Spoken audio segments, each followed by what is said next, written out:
Ayan guys, yung pinagawa kong DIY na escaparate, o di ba?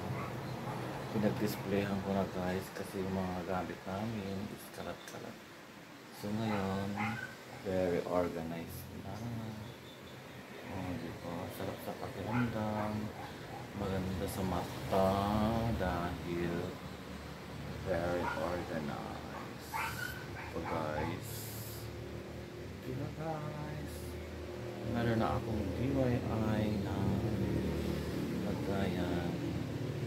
Kasi hindi ko pa yan pinagawa. Nandun sa kwarto yung mga gamit. Guys, pressure cooker. Tapos, rice cooker. Di ba? Ganito. Tapos ito, lagyan ng mga condiments.